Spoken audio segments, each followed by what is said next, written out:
اللہ اکبر، اللہ اکبر، اللہ اکبر، اللہ اکبر۔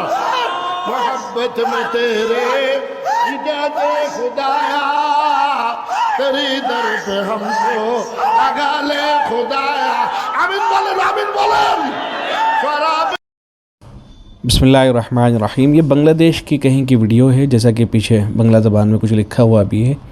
تو یہ حضرات جو ذکر وغیرہ کی مجلس ہوتی ہے، اس میں بعض رات کو وجد وغیرہ آ جاتا ہے، تو پھر وہ چیخنے لگتے ہیں، چلانے لگتے ہیں، شور مچانے لگتے ہیں، اور اس طرح کی ویڈیوز کو بہت زیادہ شیئر کیا جاتا ہے۔ فیس بک پہ اپلوڈ کرتے ہیں یہ لوگ، اور یوٹیوب پہ ان کو شیئر کیا جاتا ہے، جبکہ ہرگز یہ سب نہیں کرنا چاہیے۔ اور بعض رات اٹھا کر ان ویڈیوز کو علماء دیوبند کی طرف منسوب کر دیتے ہیں کہ یہ سب کے سب دیوبندی ہیں۔ بھائی علماء دیوبند سے ان لوگوں کا کوئی لینا دینا نہیں ہے، بلکہ علماء دیوبند نے تو اس طرح کی جو حرکتیں ہوتی ہیں ان کی سخت تردید کر رکھی ہے کہ یہ جو اس طرح کی حرکتیں ہوتی ہیں شریعت میں ان کی کوئی گنجائش نہیں ہے۔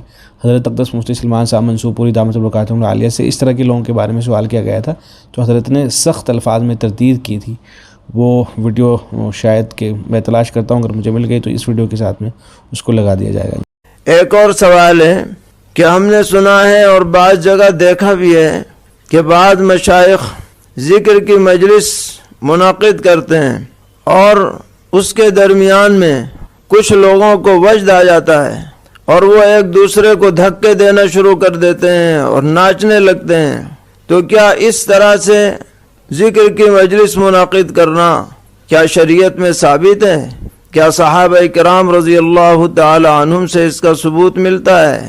تو جواباً عرض ہے کہ ذکر کے دوران اس طریقے پر ادھم بازی کرنا اور بے خود بن جانا اور پھر اس کی ویڈیو بنا کر کے اس کو دنیا میں عام کرنا، یہ اللہ کے نام کے ساتھ کھلا ہوا مذاق ہے، ذکر اللہ کی توہین ہے، اور شریعت میں اس کا کہیں سے کہیں تک کوئی ثبوت نہیں، نہ صحابہ کرام رضی اللہ تعالی عنہم کے زمانے سے، نہ سلف صالحین سے۔ جتنے بھی متبعین سنت ہیں وہ اس طرح کی چیزوں سے بالکل دور اور بری ہیں۔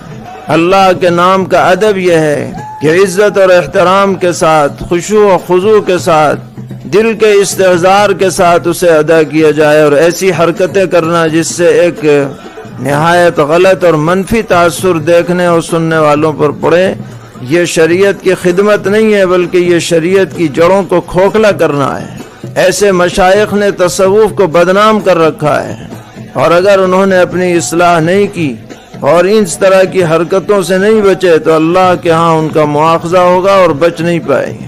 ہماری شریعت اور پاکیزہ دین اس طرح کی حرکتوں سے بالکل مبرہ اور پاک ہے۔